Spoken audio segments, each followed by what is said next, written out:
So what I want to do, though, to start out is just with the people that you're with, talk about if you've ever tried to restore anything, like a piece of furniture, an old trunk, if you worked on a car with dad and uncle and grandpa, if you've ever restored anything.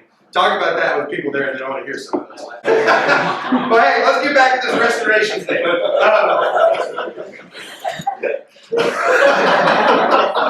Talk about soap option. All right, we're changing the series again.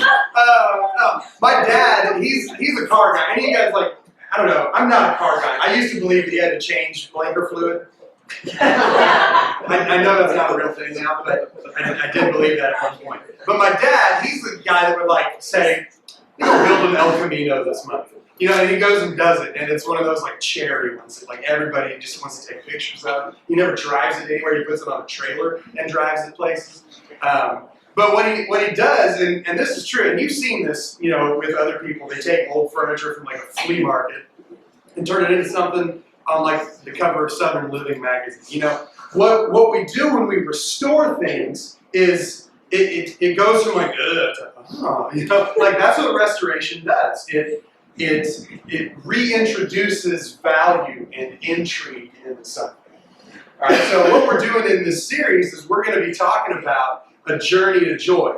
And where that starts, this is the point of today, is that a journey to joy begins with restoration. All right, a journey to joy begins with restoration. So let's pray and then let's get rolling. Daddy, we love you and we trust you and we thank you so much for what is in this psalm that we're going to be studying. Oh, God, I just pray that you would turn our hearts back to a place of joy and laughter and just peace and contentment and how good you are. We love you. Amen. All right, so our last series was on the book of Joshua, and we went through 24 chapters in 5 weeks. This series is on Psalm 126, and we're going to spend 3 weeks going through 6 verses. All right, so we're slowing down. We're doing granny driving school in the parking lot kind of thing. We are not on the highway right now. We're going to go through this psalm real meticulously because it is just packed with a lot of stuff that I feel is a more important message for you guys today, right now, than what we were going to do. All right, so this is a total obedience call, and this is something that I have actually wrestled with since 2003, all right, the idea of joy and restoring it back to the way it was. Because, you guys know my story. I got hit with depression in 2003. Before that, I was just super excited, ball of fire, everyone wants to be around you guy. And then it was smack, now you're going to be sad for the next 12 years of your life. And it's what? So when we're doing this is a very personal thing for me as well, but I think it's applicable to most of you from the stories that I've heard and from just the culture that we live in, okay? So go to Psalm 126, if you will, in your Bibles.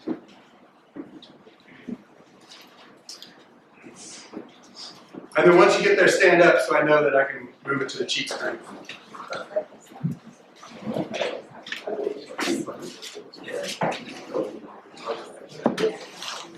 Yeah. That'll help. We're good. All right, here we go.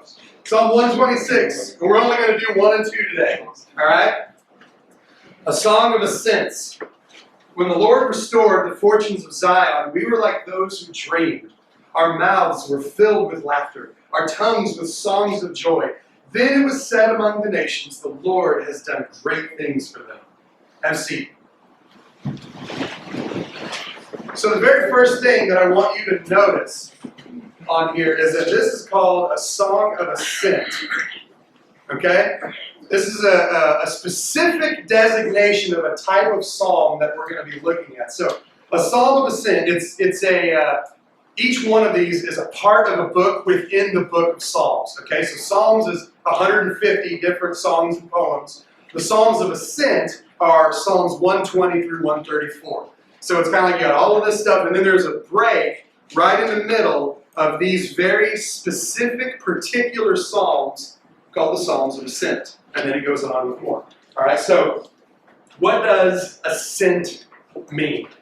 What does that mean? Just basic definition. Huh?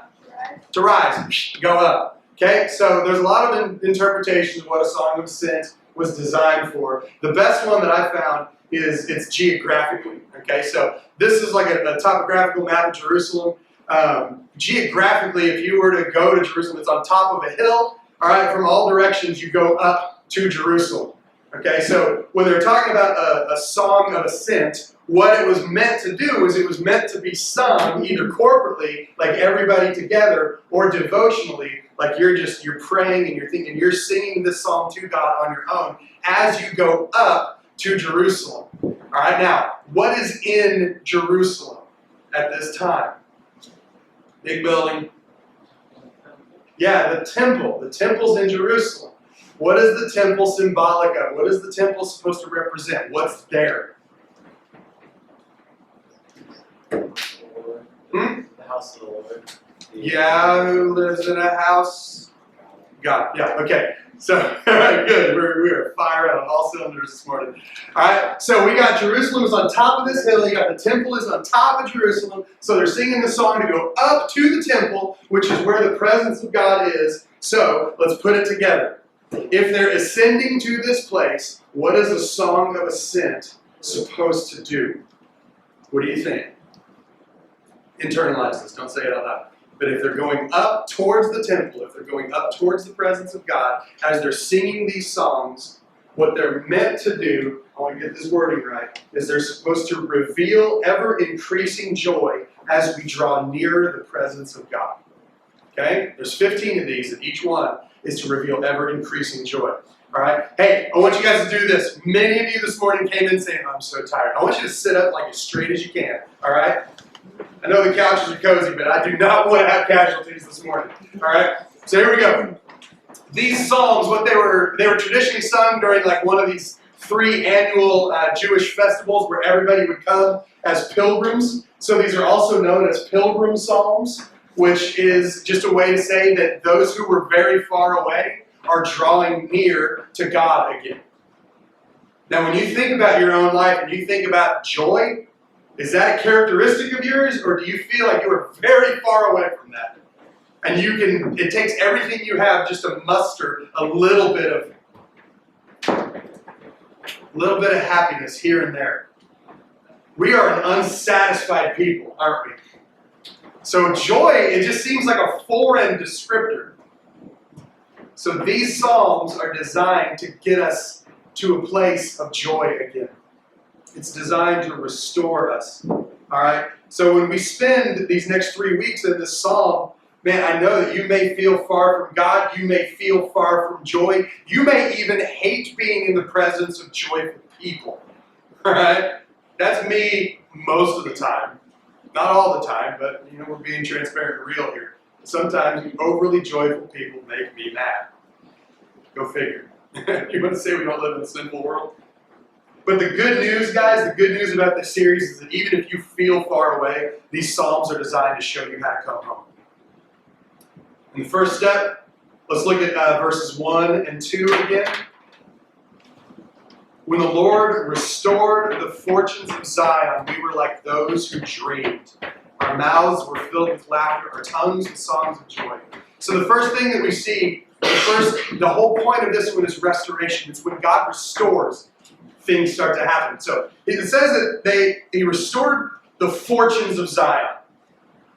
Now, what this is talking about is these guys just came back from exile in Babylon for their unfaithfulness. So they're being restored back to the place that they always should have been. What this is not saying is that if you're a righteous person and you have enough faith and you believe in God, then suddenly you're going to have a membership at Lifetime Fitness, and you're going to drive an Audi, and you're going to get a full ride scholarship to whatever school you want, and you're just going to have all this stuff thrown at you, and you get, that's not what this is talking about. It's not saying that, hey, be good, and then God's going to give you money. That's not what this is saying.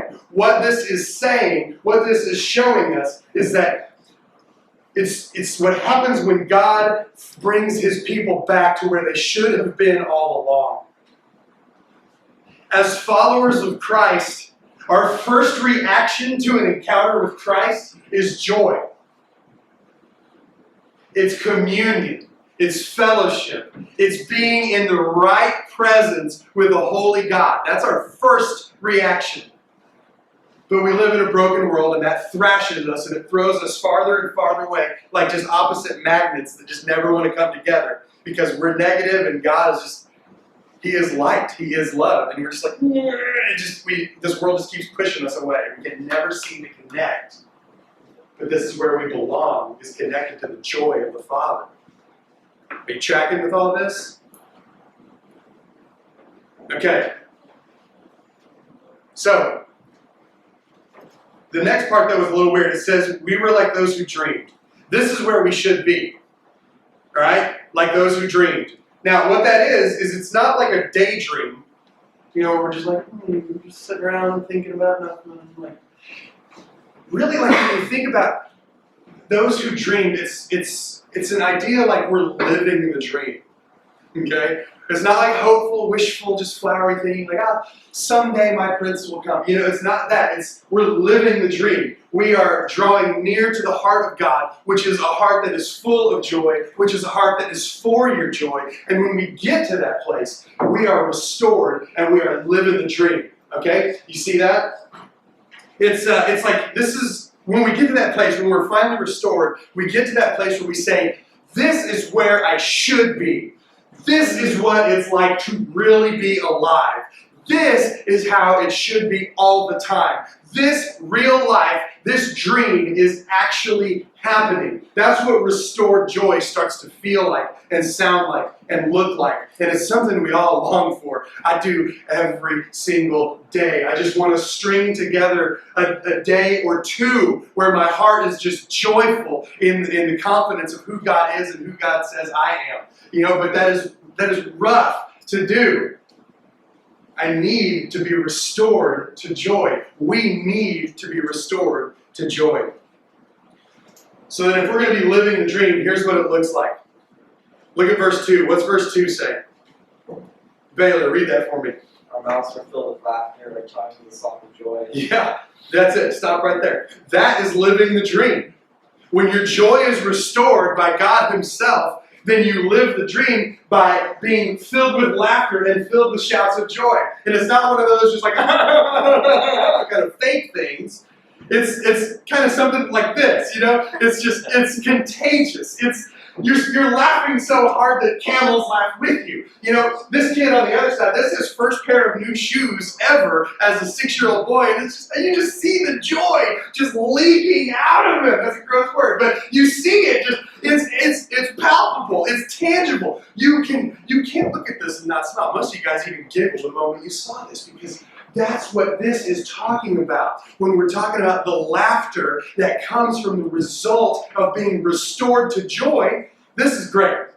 This is great. This is a book I read by Josh Moody. He says, see this laughter clearly in your mind. This laughter is not a little tweak of the lips. This is not a polite living room chortle. This is not a snigger behind your hand. This is not a mild, happy laugh. This is a slap your thigh, burst out in laughter, LOL giggle fit. Our mouth was filled with laughter, wide open, yawning chasm filled with laughter. That's living the dream. Now, you guys have seen me laugh like that at the most mundane things. I could see like an armadillo going, ooh, on its back, and be like, bah, I gotta pull over, you know, and like take video and just laugh for like 10 minutes. I saw a picture the other day. I was sitting at Hipton getting my tires rotated, and I was just looking through, and I saw stuff. I started laughing so hard for like 10 minutes straight, and everybody in the place was trying not to stare at me. I was like, I can't help it. This is funny. Like I texted everybody I could. And I was like, look at this. This is hilarious. You know, that's the kind of laughter I'm talking about. You can picture that in your mind. You know what that looks like. But some of us are so dadgum afraid to laugh that way because it looks foolish. We'd rather just go. Instead of just like, bah! You know, and laugh like, see, you're like scared, like, whoa, easy. And we're going to talk about that here in a second too. All right? But that's what this laughter looks like. This joy makes you laugh so hard that nothing else can fit inside your mouth. That's pretty neat. Yeah. Do you guys know Charles Spurgeon? He's a preacher from England. He was criticized for putting too much laughter in his sermons, for making it too light and jovial. Jared Wilson has this to say to that kind of attitude. He says, if holiness makes you a sourpuss, you're doing it wrong. Why do we have to be so stoic? Why do we have to be so boring? Why do we have to be so solemn in the church? You know, why do we have to do that? Why can't we laugh and slap our thighs and just hug each other and jump around and have a good time? Why? What's preventing that? What's preventing it is our joy has not been restored fully yet. Marlene Lefebvre says, where did we get the idea that God loves shh, shh, shh, and drab and anything will do? I think it's blasphemy not to bring our joy into his church. So God is for our joy. Now, when we talk about joy, what this psalm refers to, it doesn't mean the tendency that some people have because of their temperament to be happier than other people. Okay? Some people are just morning people. You can pop out of bed, you can look at your cereal and go, yes! And just be overjoyed at the mere sight of a Cheerio. Some people aren't.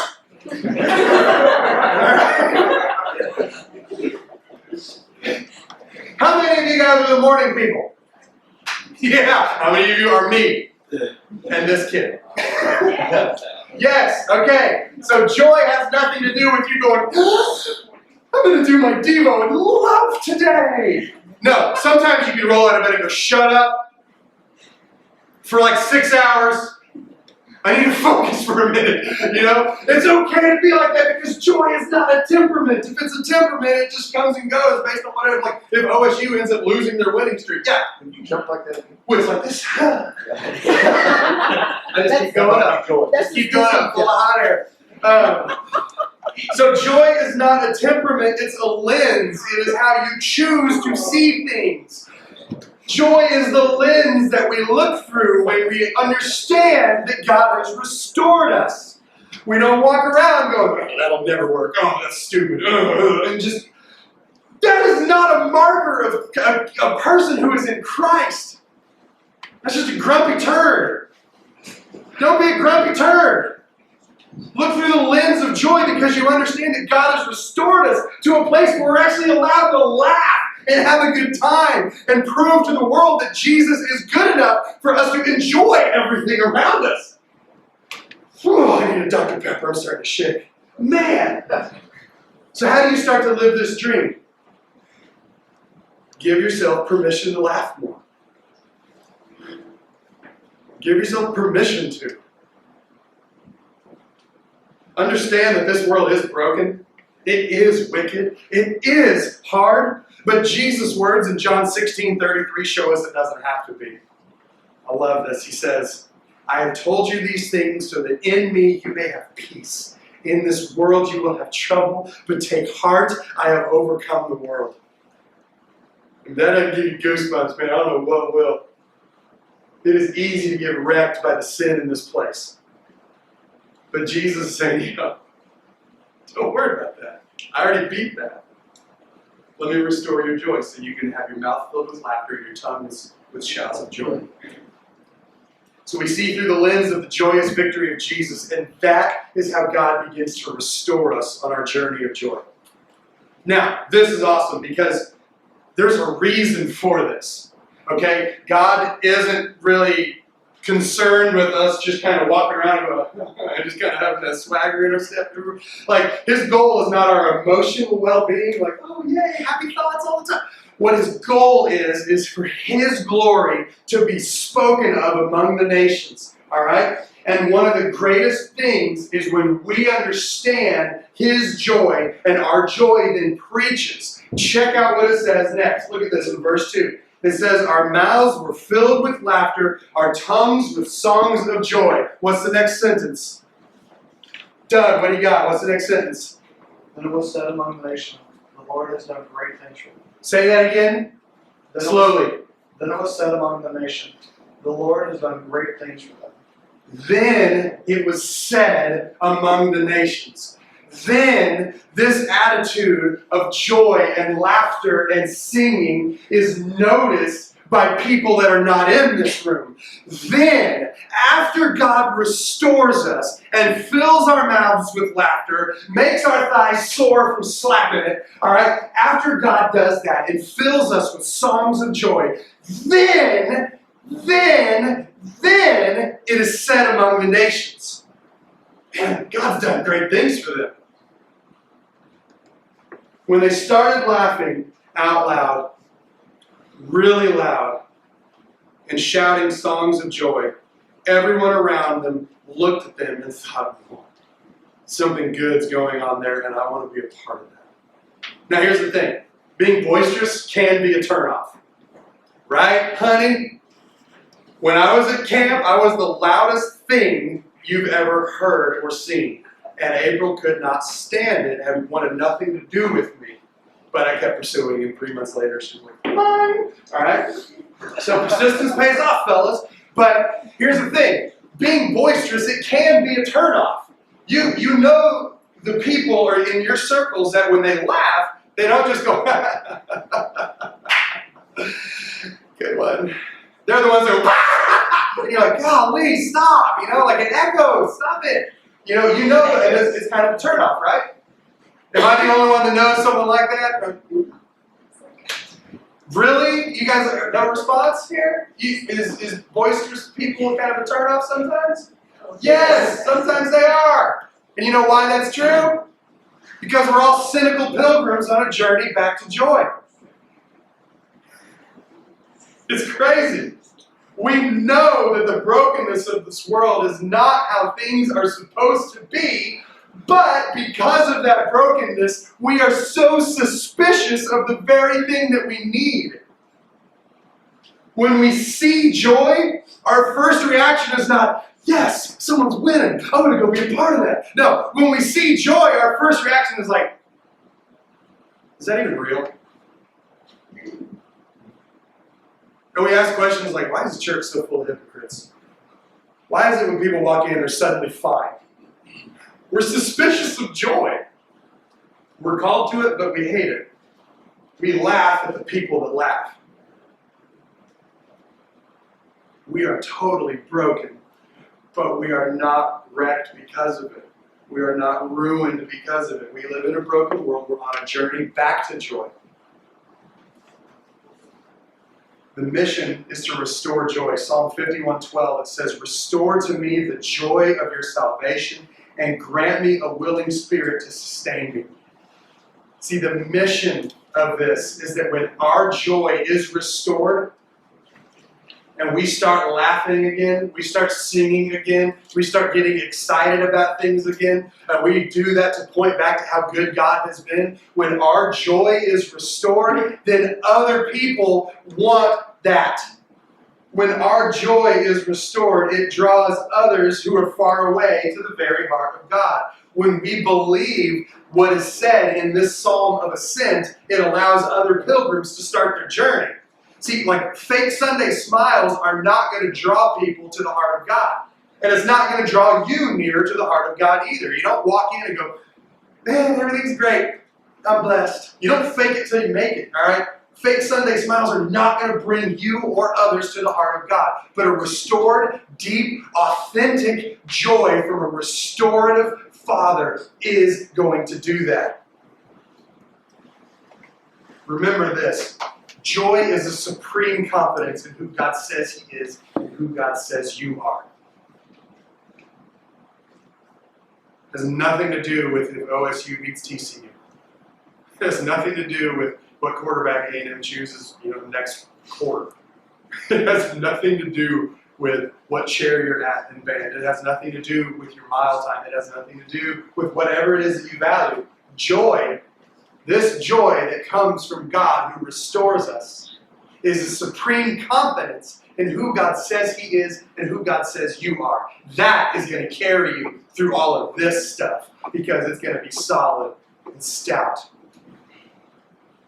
See, I don't think that there is any type of person, if they understood what this psalm is saying, would not want the dream that it describes.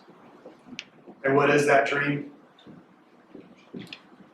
It's a life that is filled with laughter and joy and drawing near to the heart of God because you recognize and you realize and you remember how good He has been to you.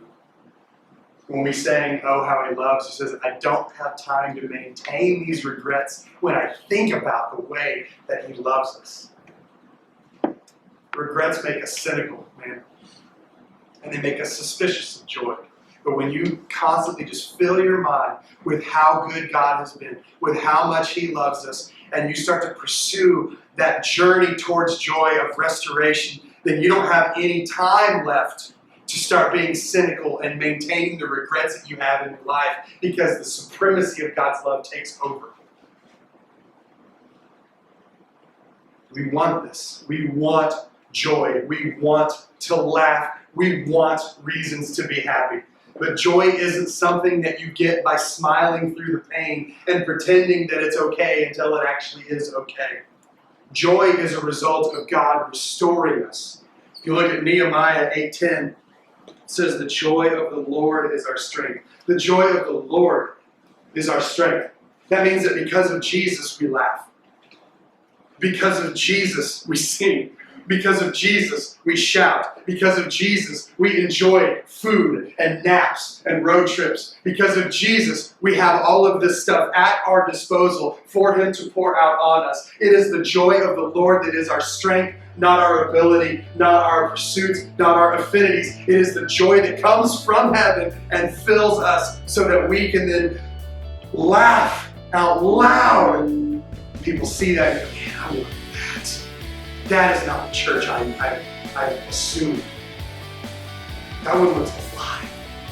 That one looks fun. And some of you guys, you may say, yeah, but I'm struggling right now. I am depressed. I am just beat up by life and expectations and all that. And you know what? I get that. I've been there. And if anybody tried to tell me this, just be joyful, that would have sounded like crap to me too back then. I get it. But remember that joy is not a temperament. It's a lens. And you need to see that you're on a journey to joy, and it begins with God restoring you.